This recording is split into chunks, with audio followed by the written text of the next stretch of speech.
You have to be thankful. You don't have the cards. Thankful. Donald Trump has already withdrawn security guarantees for America's allies in Europe. So we do a lot of ship tracking. We try to keep up with where China is deploying. In particular, China is deploying its maritime militia in China. The second line of defense has already formed back here. I mean, if China decides they're not getting through, they're not getting through. The South China Sea was supposed to stay gray, tense but stable. Then, a single ramming off Scarborough Shoal turned patrol boats into combatants. Within hours, two superpowers were moving carriers within missile range. Commanders on both sides faced the same question: fight or hold back? This video breaks down how one mid-air collision turned a freedom of navigation patrol into the opening act of an air war, and how the strategy to neutralize China's carrier power may have already begun. Before we move on, I'd like to ask you a small favor. If you appreciate this content, please take a second to like this video and subscribe to the channel. Over 98% of you watch the videos without subscribing. It costs you nothing, but it makes a huge difference to us. So, did you click the subscribe button? Great! Thank you so much. Now, back to the video. China's drive to project power into the Pacific faces a wall it can't easily break, the first island chain. But the crisis didn't start with missiles, it started with frustration at that wall. The Chinese coastline is long but narrow, hemmed in by a lattice of islands controlled by other nations. That records and publicizes Chinese ship movements in the disputed areas. Country. You have to be thankful. You don't have the cards. Thankful. Donald Trump has already withdrawn security guarantees for America's allies in Europe. The second line of defense has already formed back here. I mean, if China decides they're not getting through, they're not getting through. Each gap between Taiwan, the Philippines, and Japan acts like a gated corridor. Every time a carrier group tries to move from the shallow shelf of the South China Sea into deeper water, it must pass through a zone watched by radar, satellites, and rival submarines. For a navy designed to reach wide horizons, that's a choke it can't ignore. Beijing's answer was to pull the map closer. It began turning distant reefs into forward bases, airstrips, hangars, and listening posts rising from concrete poured over coral.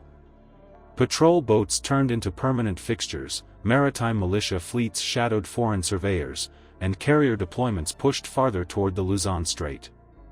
The strategy was simple: build enough presence that distance no longer mattered. That expansion led to Scarborough Shoal, a shallow atoll inside the Philippines' exclusive zone. For years, it stood like a pressure valve, releasing anger every time a patrol crossed paths. Then came the ramming. A Filipino vessel nudged aside by a much heavier Chinese Coast Guard cutter, its hull scraped and sensors torn. Manila called in its ally. Washington answered. Within days, American destroyers cut across the contested waters, their radar domes spinning. Chinese ships shifted into a defensive ring, aircraft taking off from the Shandong carrier group to shadow the newcomers. Commanders weighed silence against deterrence, knowing one false move could pull the trigger. So it's like a busy military highway in the middle of nowhere. Yeah, and I would say, up until a couple years ago, this would have been much, much quieter. So we do a lot of ship tracking. We try to keep up with where China is deploying. In particular, China is deploying its maritime militia in China. Sealight has charted a massive build-up since the summer of 2023. This is all the Philippines' legal exclusive economic zone. For hours the theater stayed balanced on that edge, until a sudden burst in the sky shattered the standstill. The ramming had lit the fuse. Pride and proximity turned geography into a weapon. And from that point forward, the fight would be decided not by hulls, but by wings. One accidental wing scrape over disputed waters became the ignition point for an air war neither side planned for. High above the Gray Sea, two air formations stared each other down through sensors.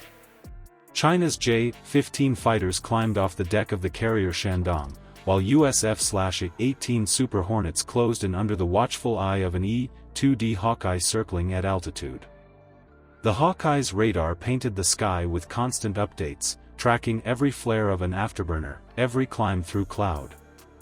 Both sides flew combat air patrols inside the same shrinking box of airspace, where seconds of warning meant survival. This is Chinese Naval Warship 552. And you've also got some Chinese maritime militia coming down from the north to add to this first line of defense that's formed here. Landing China's terror airspace. Leave now. Leave immediately. He now runs a maritime monitoring unit at Stanford University. As the formations tightened, radar locks overlapped. Electronic countermeasures filled the network like static. Pilots heard conflicting alerts, threat receivers screaming as multiple systems searched for targets. One U.S. jet adjusted course just as a J-15 cut through its flight path. Their wingtips kissed, a flash of metal and vapor, then gravity took control. The collision tore through both aircraft, scattering debris across the patrol zone and triggering automatic defensive systems. A Chinese missile flared skyward in response to a false radar cue, and the first explosion turned order into chaos. Missiles erupted in every quadrant. PL-15 streaked upward from Chinese fighters as AMRAAMs answered from American wings. Surface ships below joined the fight, launching missiles that carved contrails through drifting wreckage. What began as two pilots losing formation turned into dozens locked in split-second engagements. Amid the confusion, the invisible war took shape. Sensor fusion and data links became lifelines, deciding who could see, who could shoot, and who would vanish first.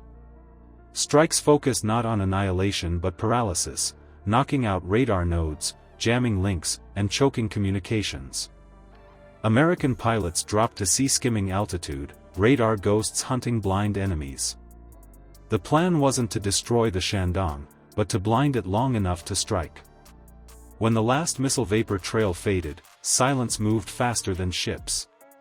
The question now wasn't who won the skies, it was how to stop before crossing the line into total war. Future naval victory won't belong to the fleet with the biggest hulls. It'll belong to whoever owns the invisible battle space, where sensors, signals, and timing decide who strikes first. In the South China Sea, that meant tracking movements, jamming networks, and cutting the enemy's vision before the first missile flew. Control of data beat control of water. The U.S. choice to disable the Shandong instead of sinking it proved that dominance isn't always destruction. Real power is precision, and restraint after victory is deterrence in its purest form. Subscribe and join a community that seeks to understand the realities of modern conflict.